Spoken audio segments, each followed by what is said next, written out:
Hello friends, ओम श्री गणेशाय नमः। जय श्री कृष्ण। आप सभी का स्वागत है आपके अपने यूट्यूब चैनल पर। फ्रेंड्स, आज हम आपको इस वीडियो में बताने जा रहे हैं साल 2022 की पौष पूर्णिमा का शुभ मुहूर्त, पूजा विधि, महत्व, व्रत कथा, चंद्रोदय का समय और उपायों के बारे में। फ्रेंड्स, वीडियो शुरू करने से पहले आपसे रिक्वेस्ट है, अगर आप हमारे चैनल पर नए हैं और आपने अभी तक चैनल को सब्सक्राइब नहीं किया है तो प्लीज़ सब्सक्राइब कीजिएगा चैनल को, साथ ही प्रेस कीजिएगा बेल आइकन को, जिससे नए वीडियो से रिलेटेड नोटिफिकेशन आपको तुरंत प्राप्त हो सके। और वीडियो पसंद आने पर वीडियो को लाइक और शेयर जरूर कीजिएगा ताकि सभी भक्तों को इस वीडियो का लाभ प्राप्त हो सके। और कमेंट बॉक्स में जय श्री कृष्णा जरूर लिखिएगा। हिंदू पंचांग के अनुसार वर्ष के हर महीने में शुक्ल पक्ष की चतुर्दशी के अगले दिन पूर्णिमा मनाई जाती है। इस प्रकार पौष माह की पूर्णिमा 17 जनवरी को है। पूर्णिमा के दिन चंद्रदेव पूर्ण आकार में होते हैं। इस दिन पूजा, जप, तप, दान से न केवल चंद्रदेव बल्कि भगवान श्री हरि की कृपा बरसती है। पूर्णिमा और अमावस्या को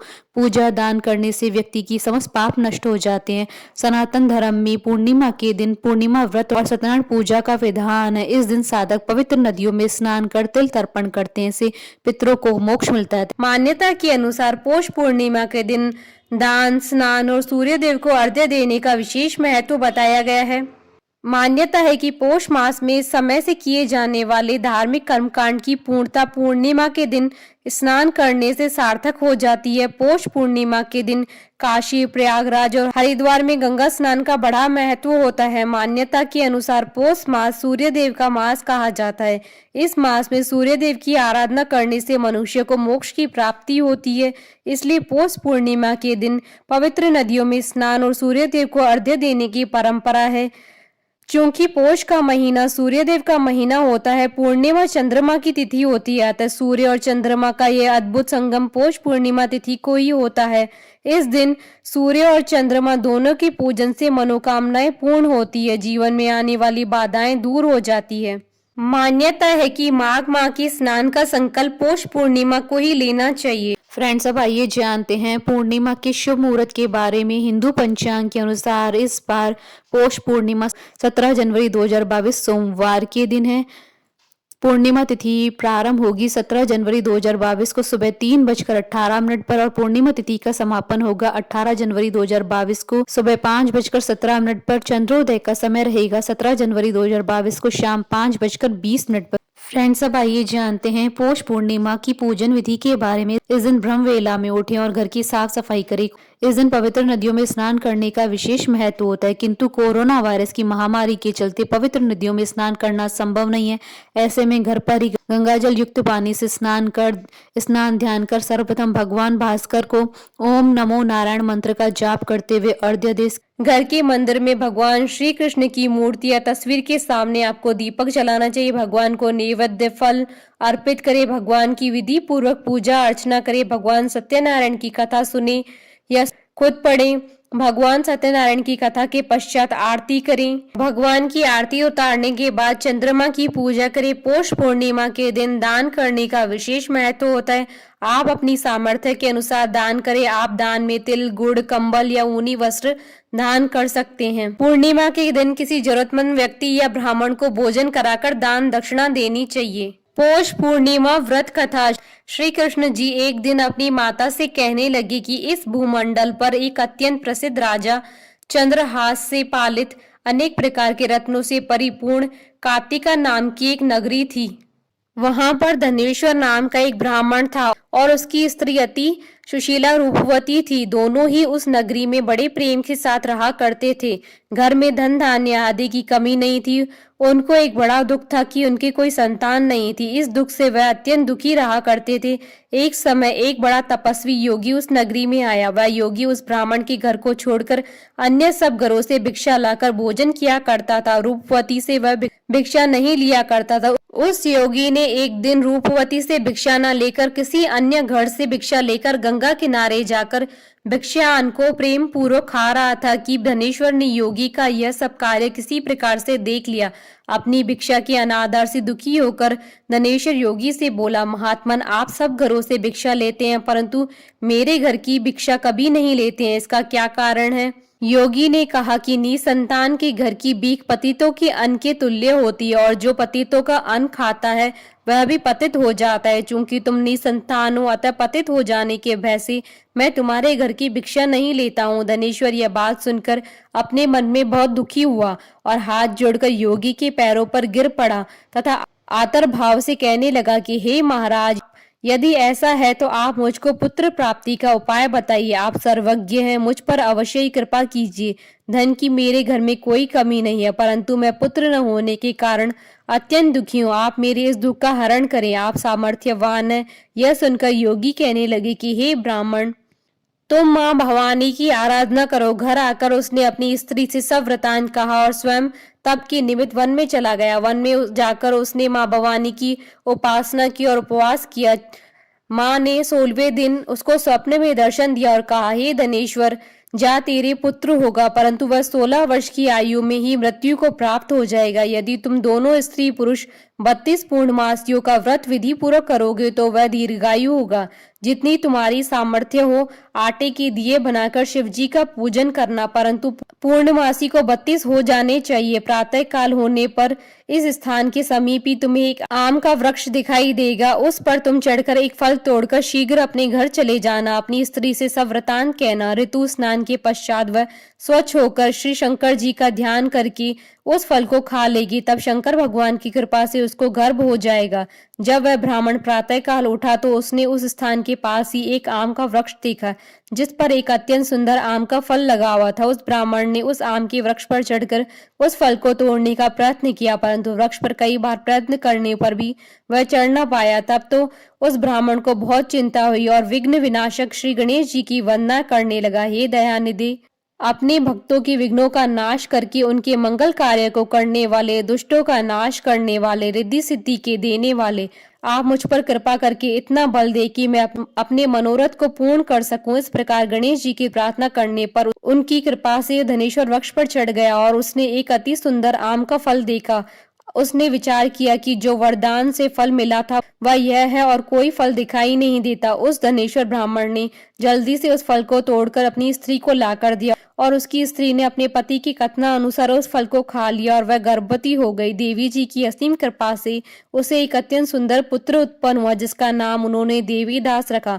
माता पिता के हर्ष के साथ वह बालक शुक्ल पक्ष की चंद्रमा की भांति अपने पिता के घर में बढ़ने लगा। भवानी की कृपा से वह बालक बहुत ही सुंदर, सुशील और विद्या पढ़ने में भी बहुत निपुण हो गया। दुर्गा जी की आज्ञा अनुसार उसकी माता ने 32 पूर्णिमासी का व्रत रखना प्रारंभ किया जिससे पुत्र बड़ी आयु वाला हो जाए। 16 वर्ष लगते ही देवीदास के माता पिता को बड़ी चिंता हो गई कि कहीं उसके पुत्र की इस वर्ष मृत्यु न हो जाए।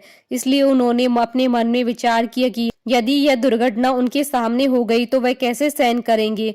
अतः उन्होंने देवीदास के मामा को बुलाया और कहा कि हमारी इच्छा है कि देवीदास 1 वर्ष तक काशी में जाकर विद्या अध्ययन करे और उसको अकेला भी नहीं छोड़ना चाहिए, इसलिए साथ में तुम चले जाओ और 1 वर्ष के पश्चात इसको वापस लौटा लाना। सब प्रबंध करके उसके माता पिता ने काशी जाने के लिए देवीदास को एक घोड़े पर बैठाकर उसके मामा को उसके साथ कर दिया, किंतु यह बात उसके मामा या किसी और से नहीं कही। धनेश्वर ने सपत्नीक अपने पुत्र की मंगल कामना तथा दीर्घायु के लिए भगवती दुर्गा की आराधना और पूर्णमासियों का व्रत करना आरंभ कर दिया। इस प्रकार बराबर 32 पूर्णिमासी का व्रत पूरा किया। कुछ समय पश्चात एक दिन वह दोनों मामा और भांजा मार्ग में रात्रि बिताने के लिए किसी ग्राम में ठहरे हुए थे।